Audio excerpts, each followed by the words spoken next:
I want to take this opportunity to welcome you to the channel. I do like making these videos, but I gotta say, please subscribe. I'm generally kind of shy about asking for subscriptions and whatnot in my videos, because okay, whatever. But let me just say, this channel I'm probably gonna have to abandon this channel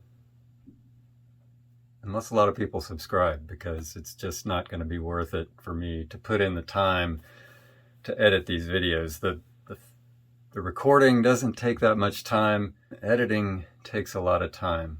And I've got a day job, and I like building amplifiers and repairing equipment. And all the time that I spend editing videos, I'm not spending doing those other things that are important. So unless the videos become worthwhile to do, then I'm going to either probably this channel's just going to fizzle out. The algorithm has put me in a place where my viewership's dropped off a cliff. It has something to do with the sort of quick videos that I've made lately. Videos that didn't take that much time to produce and edit, but the viewership's really dropped off dramatically. And that is what it is. If my videos aren't worth making for the viewers, then they're not worth making for me. So anyway, if you do enjoy the videos, do subscribe, because if I don't build a decent subscriber count, then this channel's never going to get monetized. It's not going to be worth doing. Today I want to do a listening test. Specifically, I want to compare a couple of tube amps. One is the DGSE-1, which stands for Dave Gillespie Single-Ended 1. This is the DGSE-1, built on the Magnavox 8600 chassis, specifically in this case the 8608-10. It uses a 6EU37 dual triode on the input stage, 6 BQ5s, otherwise known as EL84s, on the output stage. In the amp right now are vintage tubes. These are used. You may have even heard they tend to throw a bit of static. So we'll have to cut it a little slack. Using the original power transformer, and I'm using these P-T31 output transformers that I got from Antique Electronics Supply. These were recommended by Dave Gillespie. Also recommended was this Hammond 156B choke, 1.5 millihenry choke. It uses negative feedback, and these output tubes are pentode wired. The front plate and side pieces are solid ash, where I've used magnetite sand to fill some of the grain, so that makes it really pop. The other amplifier is this, what I'm calling the BV6V6. It's a modification of Morgan Jones' Bevois Valley or Bevois Valley design, modified to use the 6V6 tubes for the output stage. It uses E88CCs, or otherwise known as 6DJ8s. These are dual triode tubes, medium mu. It uses these Harman Kardon output transformers. These are the output transformers used for the A300. Using the original choke, the original power transformer, as I said. The rectifier tube is a 5AR4, otherwise known as GZ34. It's got this beautiful cherry front plate, cherry veneered plywood side pieces. And I've painted the chassis with metallic copper paint. And in both cases, in this one and here, the wood is finished with raw linseed oil. I'll be using this Realistic Lab 400 to play the music. I'll be using this Fisher CC3000 preamp, or control amplifier. And we're listening through the ADS L730s. Beautiful three-way ADS speakers, classic vintage. I've chosen several albums for this testing for various reasons. First, the best of bread. And specifically, I'm going to use Baby I'ma Want You. Kind of a corny song, but the production value is friggin' amazing. So it's a good song for checking out an amplifier. Does the amplifier do justice to the production? Second, Rickie Lee Jones. And I'm going to use Chuck E's In Love, most likely. Most of the instruments are acoustic on this. Rickie's voice is amazing. And this album gives us a great chance to hear how well the amplifier does at giving us the sense of air and space that the music has. Enter Sandman by Metallica from the Black Album. Just a kick-ass song, really, and if you want to rock out, you want to know how metal sounds on the amplifier, so here we go. Tchaikovsky's Fourth Symphony in F minor. My favorite symphony. And classical music is generally recorded at a lower level than pop music, especially new pop music. And so it gives us a chance to hear, can the amp deliver the music without getting drowned out in the noise level, essentially. That is typically the problem with classical music LPs, is that the noise level ends up being rather high because they're recorded at a relatively low level. There's no compression. So, that the loudest cymbal crash or whatever, what have you, in the whole thing determines that upper level. And classical music just has a huge dynamic range. I'm going to use Peel the Paint from Three Friends by Gentle Giant. One of my favorite albums by one of my favorite bands. How well does the amp do prog? And finally, I'm going to do Little Fury Things from Dinosaur's You're Living All Over Me. Okay, this album I bought when they were still called Dinosaur, soon after they had to change their name to Dinosaur Jr. for legal reasons. I still think of them as Dinosaur. I bought this soon after I saw them the first time, and I was blown away by the live performance, and then blown away again by the degree to which this album was able to capture the just friggin' raw energy of this band. Production value is probably not amazing. We want to know, okay, how does indie rock and pretty noisy indie rock sound on this amplifier? All right, let's get going. Lately I'm a praying.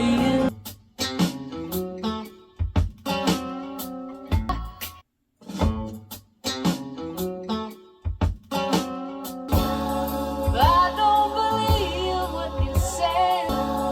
I don't believe what you say to me. And what it is that he's got up his sleeve, I hope it isn't contagious. And what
And finally, I'm going to play Pinball Wizard from Tommy on the CD player.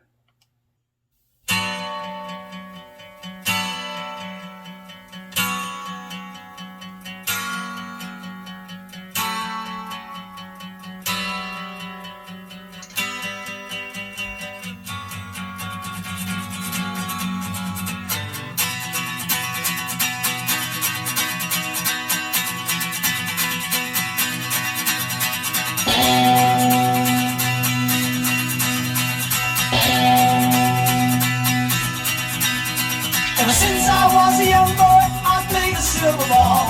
From Soho down to Brighton, I must have played them all.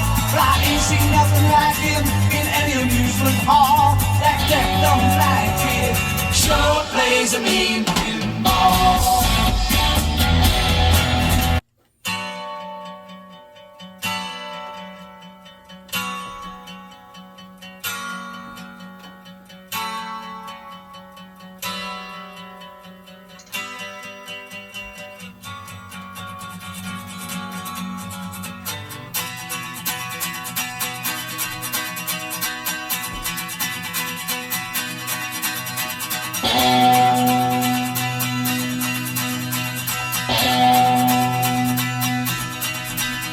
Ever since I was a young boy, I played the silver ball.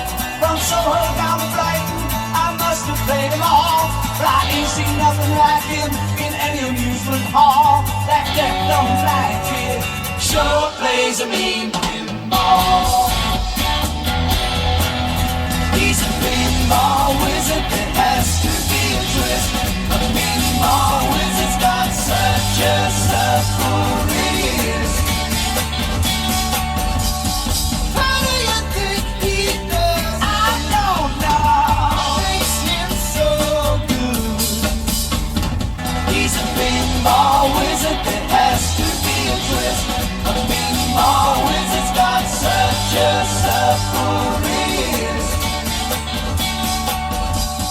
How do you think he does? I don't know. Makes him so good.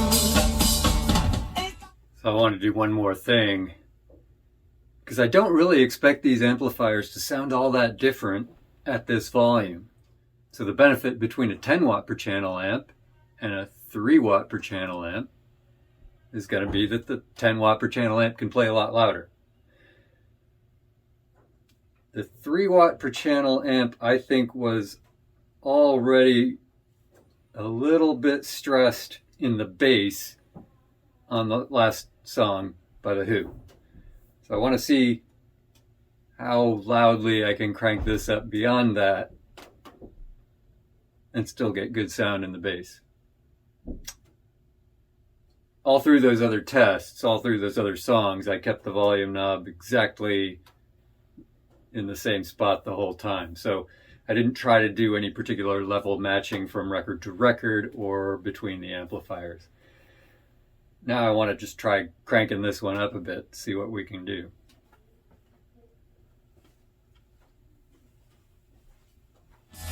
He's a pinball wizard that has to be a twist. A pinball wizard's got such a stuff for ears. How do you think he does? I don't know. Makes him so good. He's a pinball wizard that has to be a twist. A pinball wizard's got such a stuff for ears. How do you think he does? I don't know. Makes him so good.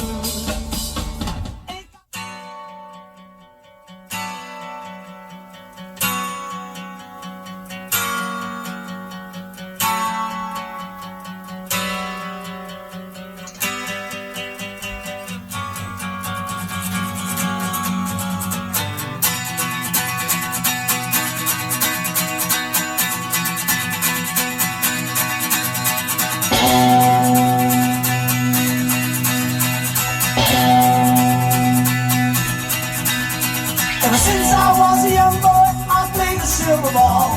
From Soho down to Brighton, I must played them all, but I ain't seen nothing like him in any amusement hall. That deaf, dumb, blind kid sure plays a mean pinball.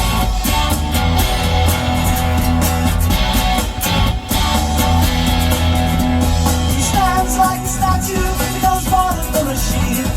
Beating all the bumpers, always plays clean. Plays by intuition, the digit counts as ball. That deaf, dumb, blind kid sure plays a mean pinball.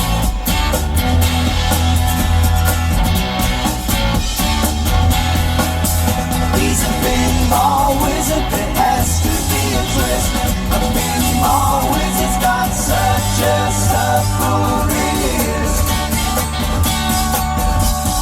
How do you think he does? I don't know. Makes him so good. Ain't got no distractions, can't hear no buzzers and bells. Don't see no lights flashing, plays by sense of smell. Always gets a replay, never seen him fall. That deaf, dumb, blind kid sure plays a mean pinball.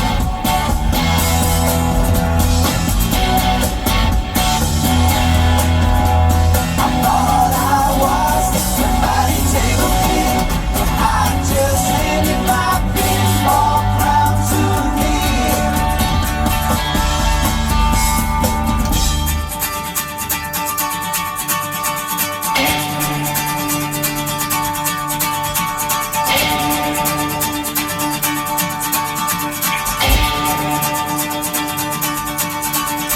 He bought my favorite table, he can't beat my best. His disciples needed him, and he just knows the rest. He's got crazy flipping fingers, never seen him fall. That deaf, dumb, and blind kid sure plays a mean pinball.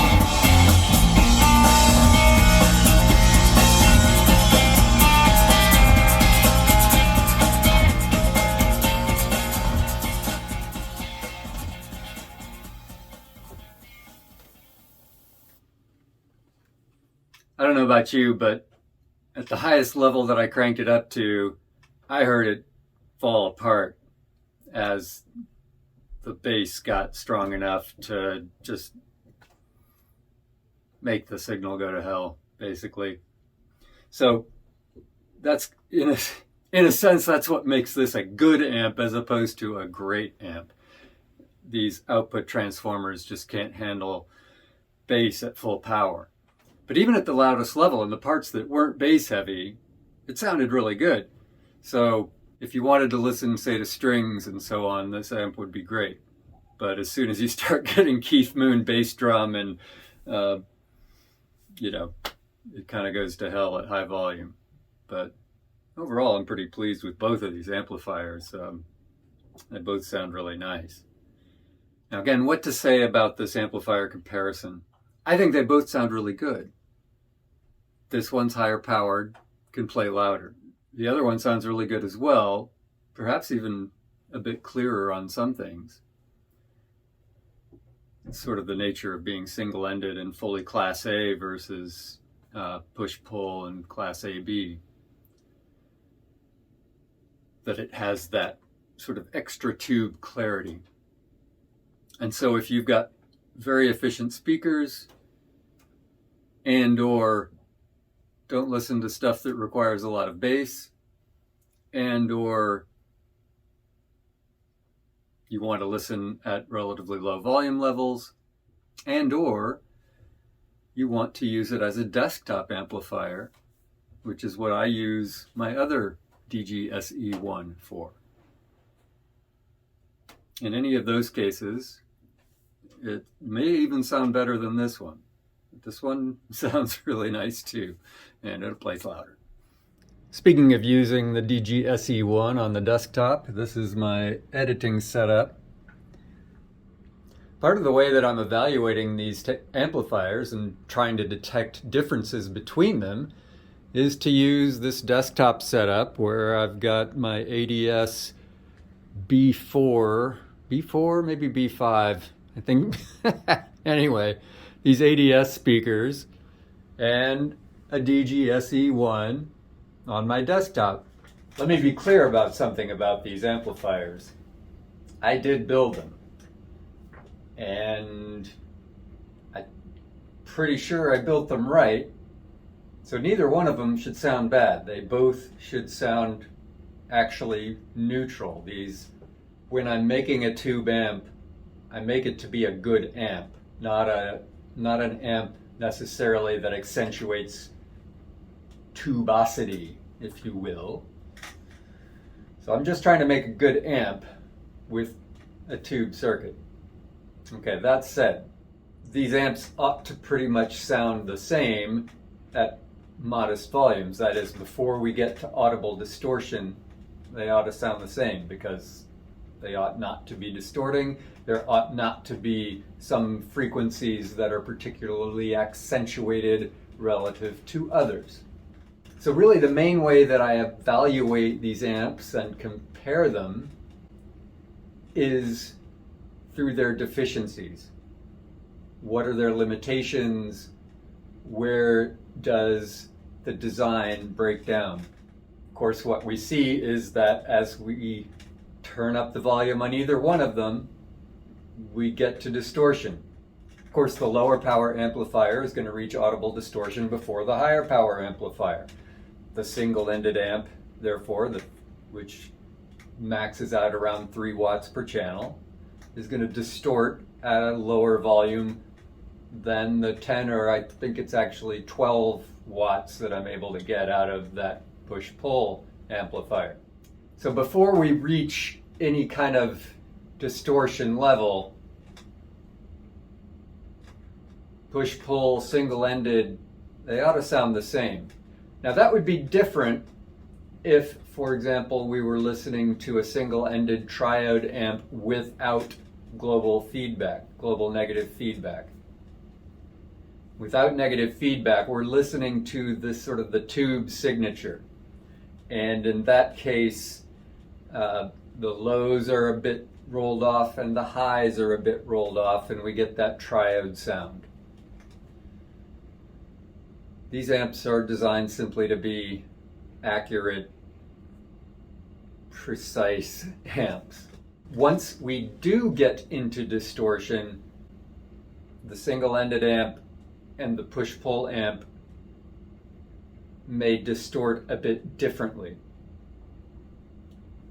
The single-ended amp distortion in the second harmonic will be more prevalent than in the push-pull amp. Second harmonic distortion gets canceled and the primary distortion is in the third harmonic. And as we push it, we get crossover distortion, which doesn't sound good. So in general, a single-ended amplifier pushed into distortion will probably sound better than a push-pull amplifier pushed into distortion. But I'm generally not listening to a hi-fi amplifier pushed into distortion. If it were a guitar amp, that'd be a totally different thing. Guitar amps, we kind of want to push them into distortion to get that tube crunch. Hi-fi amps, no, we don't want to push them into distortion. We want to listen at levels that they're not distorted at. So these amps ought to behave pretty similarly in that respect. Now, these two amplifiers use completely different tube sets. The 6EU7, which is the input tube on the single-ended amp, has higher distortion in general than the E88CCs that are used in the push-pull amplifier. The EL84 or 6BQ5 tubes used in the single-ended amp, well, they have more gain than the 6V6s. In the case of the push-pull amp with the 6V6s, I had to reduce the amount of negative feedback in order to get enough signal out of the E88CCs in order to be able to drive them at full power. and E88CCs don't have as high a gain as 6 EU7s. So anyway, you know, tube amp design is full of compromises, and if I increase the amount of negative feedback with the push-pull amp, I would get better bass. I would get better bass response.